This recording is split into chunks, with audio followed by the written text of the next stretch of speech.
Bred to Win, brought to you by Inglis. The Inglis Easter Yearling Sale, Australia's best collection of yearlings. Riverside Stables, April 6 and 7.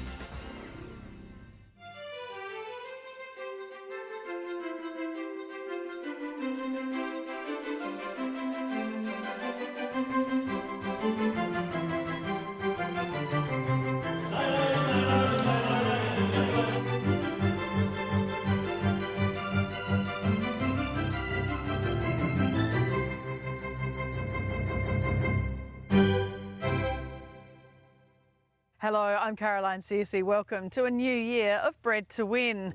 We have a range of new segments coming up for you, but we also have the regular yearling sale information, stallion vision and feature stories in 2021. Coming up on episode 1, we look back on the successful Inglis Premier Yearling Sale with the hugely popular Simon Vivian as the hammer came down on his reign as the head of the Victorian operation. Also, Inglis Managing Director Mark Webster reviews the ramifications of the record-breaking Inglis Classic Yearling Sale. Plus, Glenlogan Farm's Steve Morley in the return of the popular Arrowfield Stud, the horse who made you love racing. As well as the Cambridge Stud Performance of the Week, we also have a great new segment showing you behind the scenes at this famous New Zealand thoroughbred nursery. And we start with another new segment thanks to our major sponsor Inglis, the Inglis Graduate of the Week.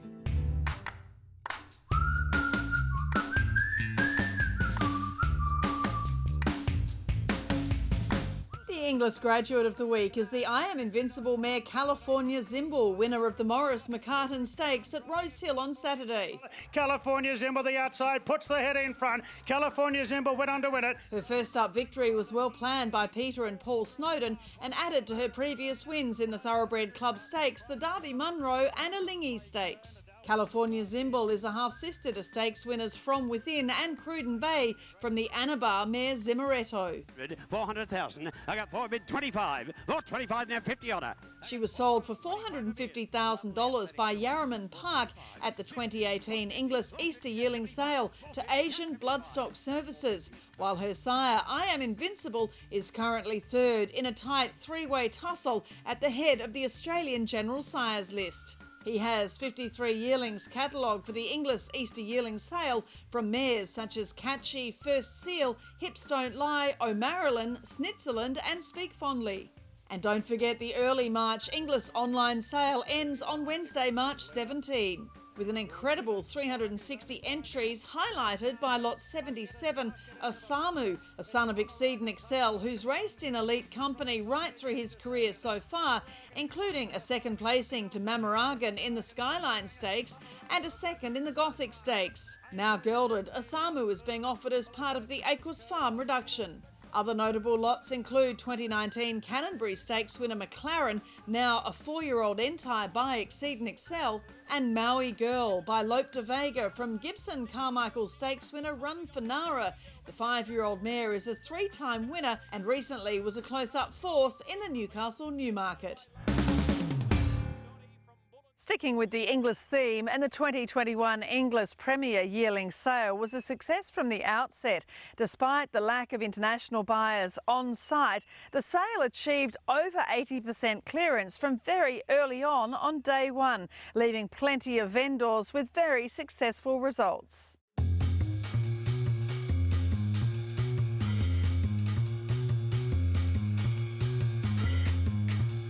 As I sell to you. Simon, well, another Inglis Premier Yearling Sale, fantastic result too. It's quite extraordinary in these times.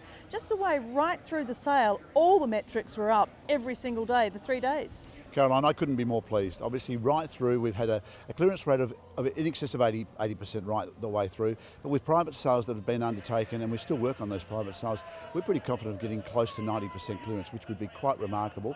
It's just evidence of the strength of the market that we've got. But we've worked really hard on both our vendors and the quality of horse that we're bringing to the sale, and then obviously on our buyers. So that's been fantastic. To sit there with an average in excess of 140,000 is something that's so pleasing.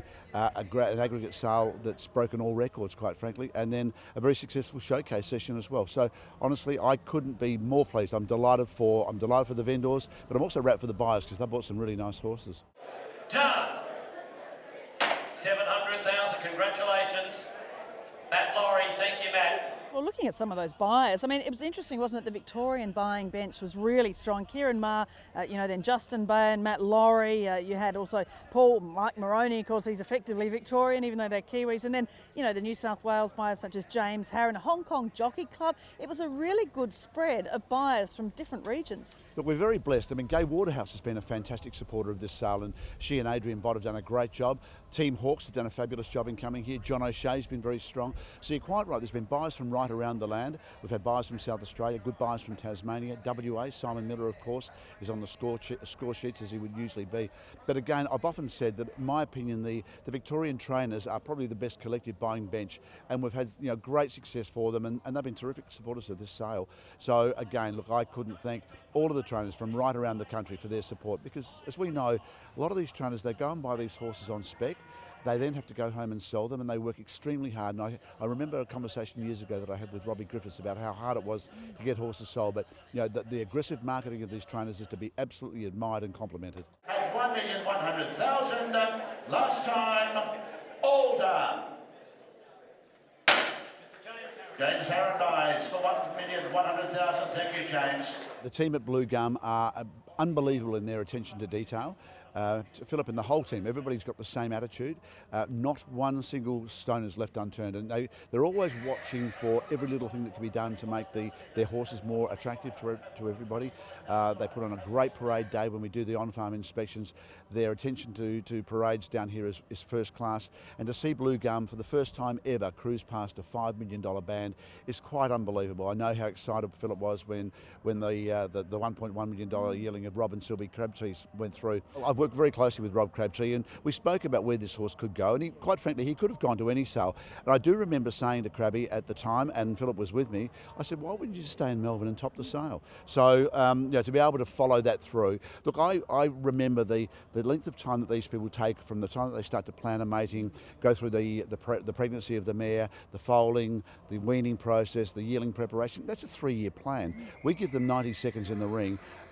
It's no wonder when you see the emotion that people like Philip Campbell and Luke Simpson with Glentree showed after their horses are successful in the ring.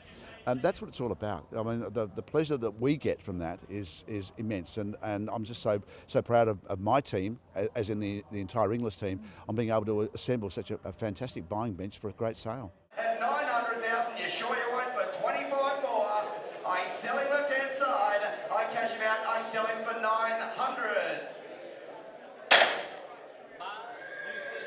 Eustace and Coolmore. And then, of course, lot 504, the Lord Kanaloa too for Kieran Maher, $900,000. So great to see that Japanese blood. Of course, this was a great result for Chloe and Rhys Smith from Killarney Park. They're setting up a new whole establishment up at Goulburn Weir as well. And this one, of course, was for Arrowfield Stud. So many different people with fingers in the pie are these top sellers. Look, I received a text message from John Massara yesterday before he went through the ring. And I was so pleased to be able to go back to John and say, I think your colt's going to make a lot of money. And ultimately he did. Look, the support of the Hunter Valley farms, and look, the breeders from right around the country. We look at Cornerstone and Mill Park. We look at the farms from Tasmania that come across here. Neville Duncan, of course, has been a great supporter of this sale from WA, and massive number of great supporters from New South Wales. Again, I'm so pleased to see those sort of people. Great to have Arrowfield back, Widden back, Yarraman Park, Sledmere, Sedgenhoe. So look, all of the best breeders in Australia are now seeing the Melbourne Premier Yearling Sale as a very, very plausible, viable marketplace, and I think that we've worked really hard on doing that. We've tried to assemble as good a buying bench. It's hard to imagine, isn't it? We've gone through this COVID circumstance. I would love to, I don't know that we could have done anything better. If we hadn't had COVID, I don't even know whether this sale could have even been more successful. We've still had great representation from Hong Kong and Hong Kong agents, and guys like Bevan Smith and John Foote and the agents from right around the country worked so hard as well. So it's been a real joy for that part of it. Last time, all done. Thank you, Das. $10,000 buys. That is my lot for the afternoon. Jonathan will continue. And I know you're playing it down, but it really is, it is a sad time for a lot of people that this is the last time you're selling here. Of course, you are going to be retiring from Inglis. You still have Inglis Easter to go, but it really means a lot to so many people. And I think they'd really love to thank you from the bottom of their hearts for what you've done for Inglis for so many years here at Oaklands. Caroline, look, that's very kind, but I've actually only done a job. I've said a number of times that I don't treat certainly the Victorian community that I work with, I don't treat them as clients, I treat them as friends, because they are, and I mean that quite sincerely. They're great people. I love mixing with them, I love socialising with them, I love going to their farms, and I love it when they come to our sales. Look, it's been a pleasure. I've just been very blessed to have that number of people. This industry, the horse is the common denominator, but it's an industry about people and people getting on with people, and it's so essential to work hard at relationships, and I think I've been very lucky to be able to have great relationships with so many people. So I'm not going anywhere so much as that. I think that I'll still be here to help. I'll still do whatever I can to help anybody in this industry. I love seeing the success of farms, established farms like Rosemont and Blue going through and having a great run. But seeing these young farms coming through, when you see a new Leneva, you see Holly Lodge, you see the young Stockwell crew, Stonehouse, all of these young people that are getting involved as well. It's important that they've got people that they can go and talk to as well. So I don't plan to be walking away from that, but I'll be doing it with just a bit more fresh air. I'll be able to do it in my own time a little bit, which will be nice, and also means that I won't have obviously the day-to-day commitments, but I'll certainly be wanting to do what I can to help them, because I've got a lot invested in them in time and years and just relationships. So I hope that I can sort of do something for them anyway. This industry would not be the same without you, so congratulations on a magnificent career. It won't be the same without Simon Vivian auctioneering at the Inglis Premier Yearling Sale, but it's great he'll still be involved in the industry in years to come. Coming up on the return of Bred To Win for 2021, Cambridge Stud's Performance of the Week, a new segment, Cambridge Stud Farm Life, and Mark Webster looks back on a record-breaking Inglis Classic Yearling Sale.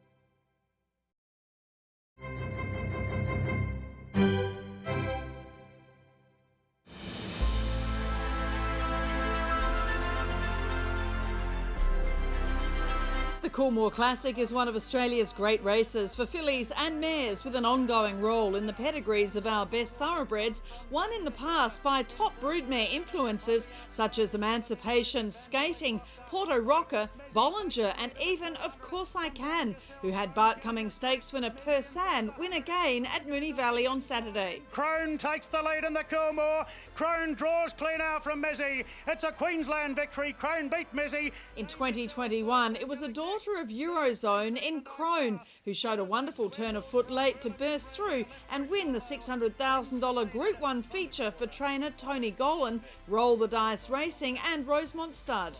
Originally sold by Bellevue Park, her Damn Soft Landing is a half-sister to four-time Group 1 winner Universal Prince and Sangster Stakes winner Universal Queen. The Coolmore Classic winner's sire, Eurozone, was unlucky not to win a Group 1 in the CF4 Stakes, but was the winner of the Group 2 Stan Fox and the listed Rosebud. Originally the son of Northern Meteor, stood at Newgate Farm in the Hunter Valley before moving to Belrive Farm near Canberra, where he stood last year at a fee of $5,500. Crone producing the Cambridge Stud Performance of the Week. And now the first of our new behind-the-scenes segment, Cambridge Stud Farm Life.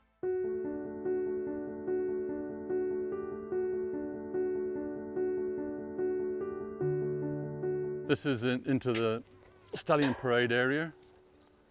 This morning you wouldn't believe it, I've been deadheading these little daisies, and they're all the way around, and it's taken about an hour and a half so far. But if you don't do it, they just look terrible after a while. I think they're parading Almanza at the moment. I don't know much about horses, but he's looking pretty good. These are the Sir Tristram roses here. It was named after Sir Tristram's, and they're a really good rose, and they'll flower right through till late July, August into the hard frosts. This is at the entrance, so we planned all this up. It's mainly natives. But we quite often get people saying how good the gardens look, so that's always nice. Yeah, from here you get a good view of the driveway and the entrance. The native planting, I think it's come up pretty good. Every year passes, it will just mature and look nicer and nicer. It's a great place to work, and I'm very lucky, and I look forward to coming to work every day, which not many people can say that. So that's great. You know, I'm known to do a bit of poetry and stuff, so I've actually put a couple of lines together here you might want to hear. Yeah, buildings spread like mushrooms and gardens bloom all round. The colour scheme is green and white, but red roses can be found. The entrance is quite magical, under majestic oaks you drive. A verdant green of tailored lawns as visitors arrive. Sir Tristram's there, standing proud, reminder of the past, but like I said, things change each day, and change they do and fast. Oh, I better get back to work, because I can't write poetry all day, so do a bit of hoeing. Great to have the support of Cambridge Stud, and really looking forward to bringing you more behind the scenes stories from this great thoroughbred nursery in the weeks to come. The Inglis Classic Yearling Sale was another great success story, and soon after selling I caught up with Inglis Managing Director Mark Webster to look at the major success stories.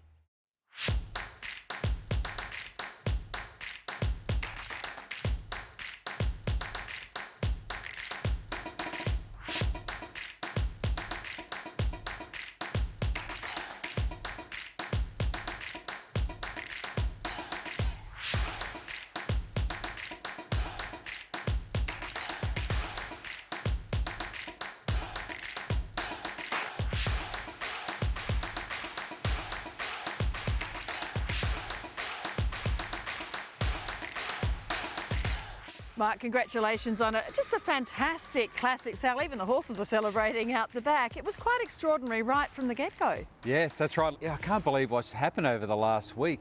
You know, coming into it, we were worried about COVID and borders and what impact that might have. But the results are just outstanding. You know, 91% clearance with the last lot, and that might improve another 1 or 2%. You know, that's just unheard of, particularly in times like this. And to be this little classic sale now averaging 103,000, wowee, it's really come of age. The quality, we've talked all the way through the sale about the quality of this catalogue as well, and you've done a lot of work to really improve that over the years. Yeah, that's right. Look, it's not a fluke. We've got a great team led by Sebastian Hutch and Jonathan Darcy, you know, work together. And, you know, there's a lot of people that work together assembling the catalogue, getting the right horses here, getting the buyers here. You know, Sebastian in particular works really hard on the sales and marketing and making sure all the buyers do come here, and he works with his team to achieve that. And, you know, they don't take no for an answer. They work really hard on that and connecting, you know, buyers with the right horses that match them up. We don't leave it to chance. We help connect, you know, buyers with horses. So all of those things make a difference. You know, the vendors bringing better quality stock here, no doubt, has made a big difference. And agreeing to meet the market. The good thing is, even though the sale was hot in the first day or two, the reserves didn't go up, and I'm really thankful to the vendors for being sensible about that and just letting the market decide, and the market did a great job, and you know, they were rewarded for that. With COVID, with all the uncertainty, a lot of people were going and inspecting horses on the farms. Do you think they saw maybe more horses than they might have seen on the ground? Yeah, look, I think there's so many benefits of doing the on-farm inspections, you know, well before the sale. I mean, obviously one is there's a precaution with COVID. If there's some problem and there's a border closed at the last minute, they can still participate if they've seen horses. But it also gives them a chance, if you're an agent or a syndicator, to, you know, pre-sell, you know, get pre-commitment from investors and owners, etc.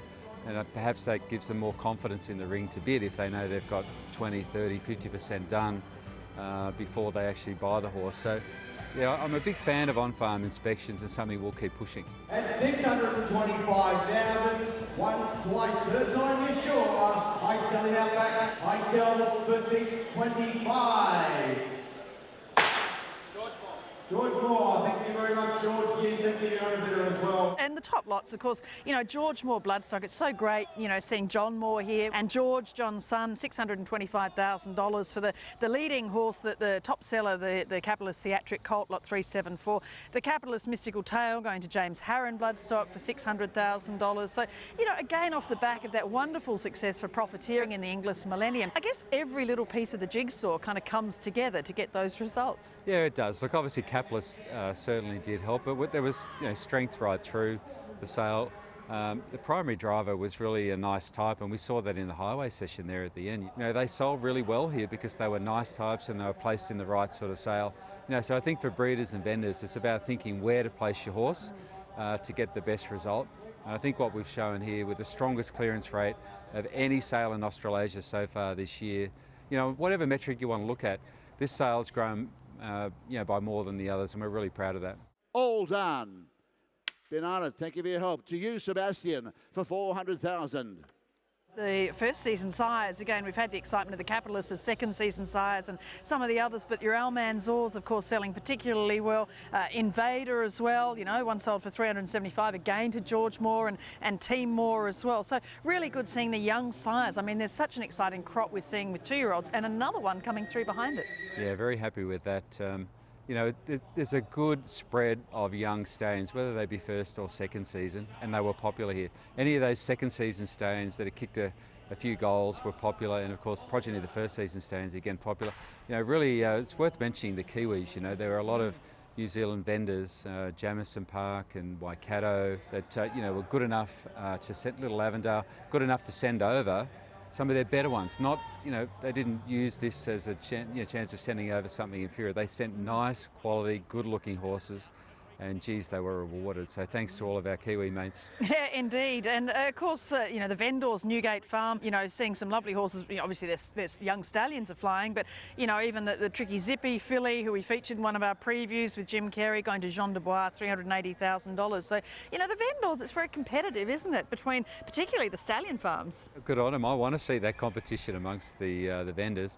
You know, if we're talking about vendors, as the last lot was knocked down there, 40 of the vendors are cleared 100%. So they're competing not only for gross, but, you know, they're competing to clear 100%, and they all want to be able to, you know, wear that badge of honour. And 40 of the vendors here, 100% is outstanding. Well done to all of them. And the buyers, you know, interesting Victorian buyers, Mark Kavanagh. We also saw, of course, you know, Gay Waterhouse, and, you know, saw Kieran Maher, and we saw, you know, the whole range from all around Australia and overseas. Look, I'm really happy about that, because, you know, again, at some other sales, you've had 1 or 2 buyers dominate and really carry the sale.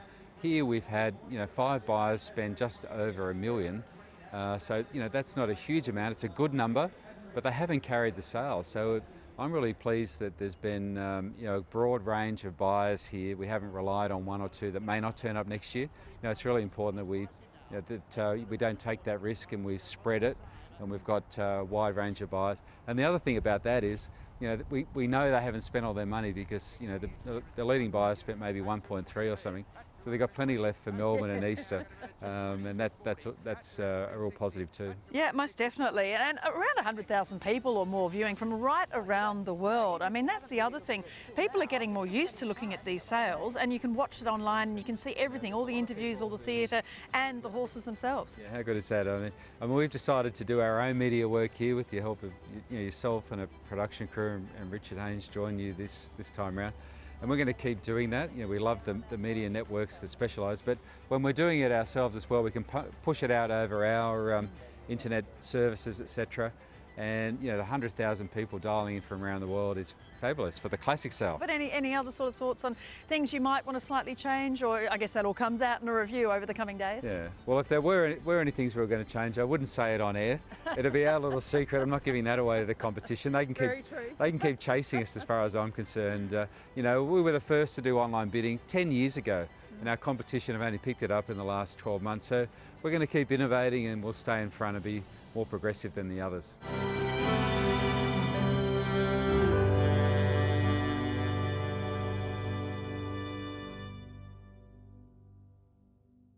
Quite a sale with some great highlights from so many people involved with Inglis Classic in 2021. Coming up on Bred to Win, the return of Arrowfield Stud's popular segment, The Horse Who Made You Love Racing, featuring a wonderful story from Glenlogan Park's Steve Morley.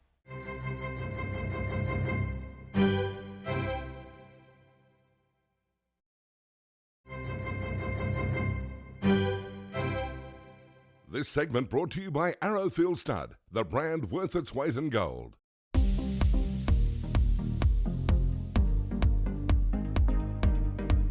Mine's a very, very easy one. It was superimposed. It was an absolute champion to a lot of people, but to me particularly. And so tell me what it was that really inspired you about him as a youngster, as a young man. Well, I was not long out of school, and so it's a time of your life that shapes a lot of things, and I'd had a little bit of exposure to the racing industry before that, and I just really fell in love with his will to win, and he was a come from behind horse, and some of his Epsom and Doncaster wins were just outstanding. And you know, whether he's there winning over the Randwick Mile or, you know, fighting out a finish in a Melbourne Cup, he had a massive heart, and I loved him. Yeah, and there's a great story. You actually came to be able to home him for part of his life, and also you rode him off the track. I did. So towards the back end of Super's life, he was living in Victoria, and the owner went down there, and on the day he happened to go down, it was miserable and cold and raining, and then he was a Queenslander, and he was a client of Glen Logan Parks at the time.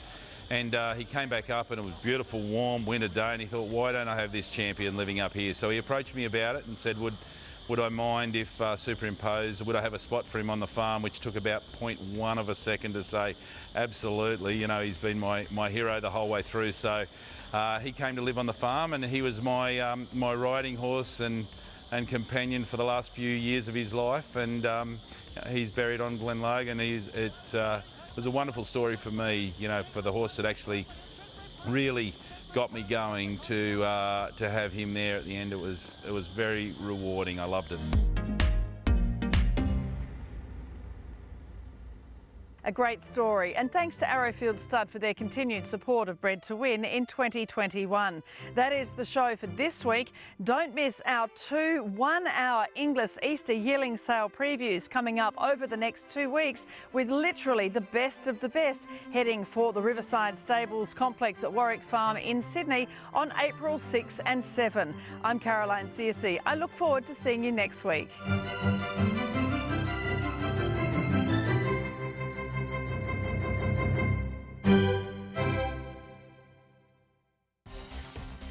Bred to Win, brought to you by Inglis, the Inglis Easter Yearling Sale, Australia's best collection of yearlings, Riverside Stables, April 6 and 7.